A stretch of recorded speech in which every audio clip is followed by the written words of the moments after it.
The Celtics, Derick White, 38 points. Set a career playoff high, 38 points. He's incredibly impressive. He also knocked down a number of threes. He had 6 3-pointers, the most and a half for the Boston Celtics in a playoff game since Ray Allen in the 2010 NBA Finals.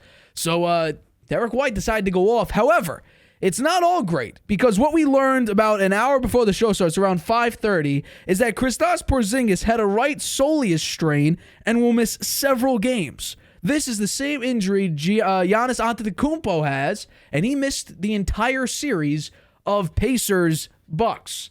So there is cause for concern, and let's actually bring up the injury. What I found fascinating is I don't think anyone talked about this.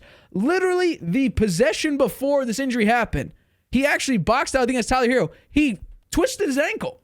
This is a little bit of slow-mo. Twisted it. And then on the very next play, this happened. A non-contact, as we found out, right soleus strain. Ankle that he twisted?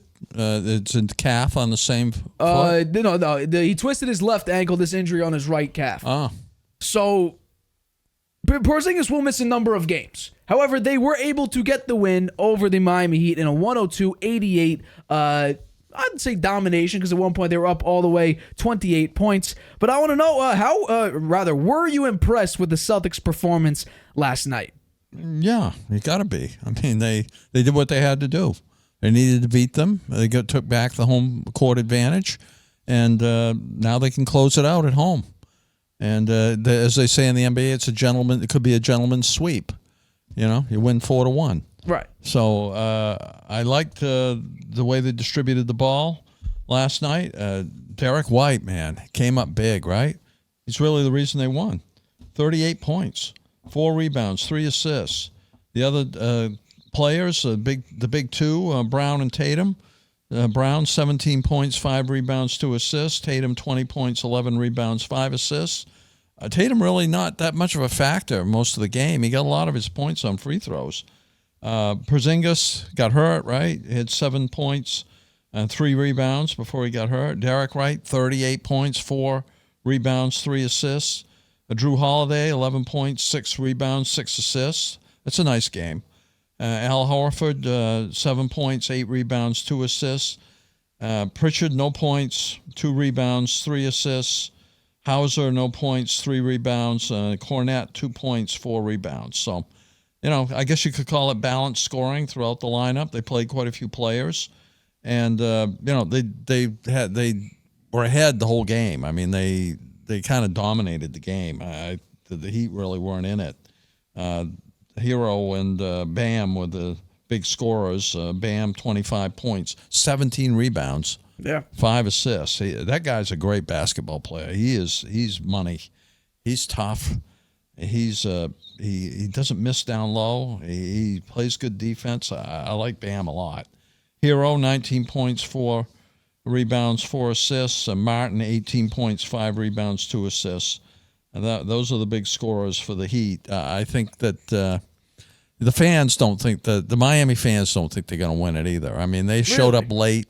There are a lot of empty seats there. You're watching the game. A lot of empty seats for good part of the first quarter before the fans even arrived. They don't have it. I don't think they got it this year. I think the Celtics close them out in Game 5.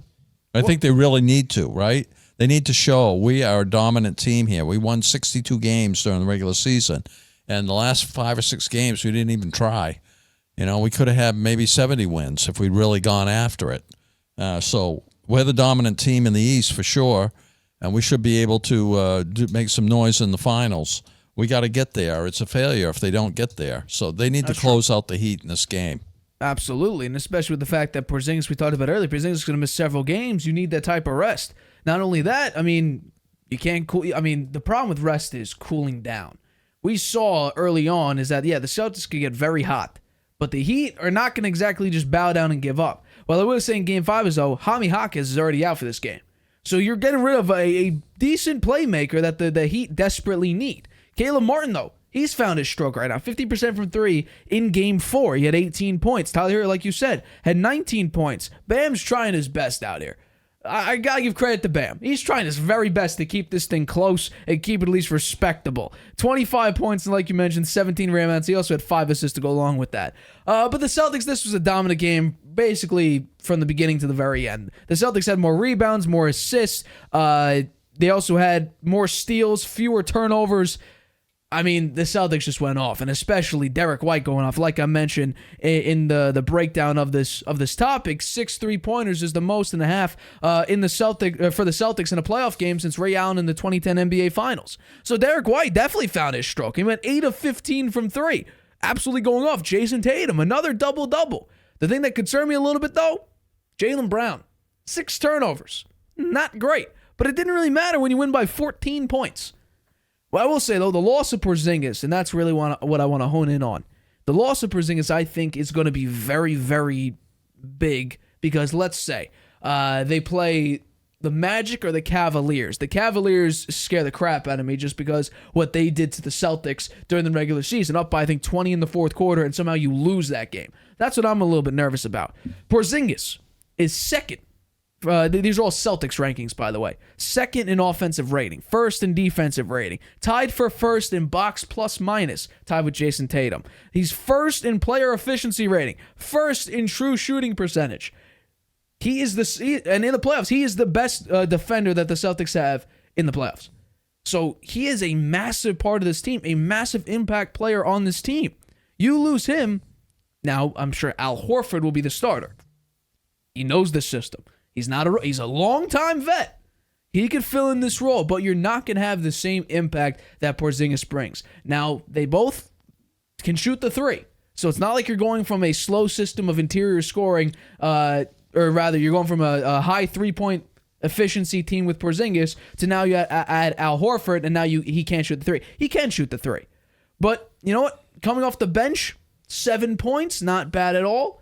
But he's also a very old player in the NBA. He's an aged player. I think he's had, this season, because Porzingis was a starter, he's gotten a little more rest.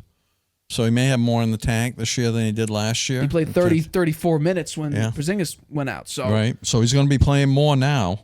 I did mention in our next take when we were talking about a potential next Celtics Eastern Conference Finals matchup that the Celtics are 21-4 without Porzingis this season. So they can win without him.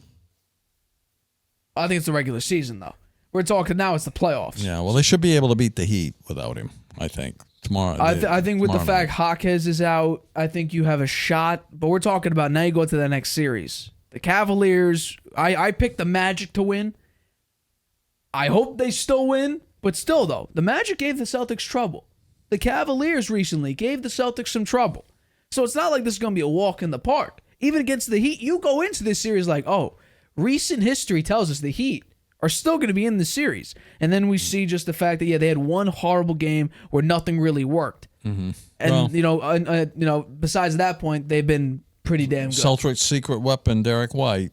He has to get going. He got going the other night, last night. Would you believe he has the most blocks of a player under 6'6" in the NBA? He dunked the other last night too. He's not exactly short, but still though, would you believe that he has the most blocks for people under, or for 6'6" and under, I believe, or under 6'6"? Yeah, I think he's like 83, 84 player. blocks. Incredible player. He's a great player for the Celtics, and he fits into this. He fits into this system.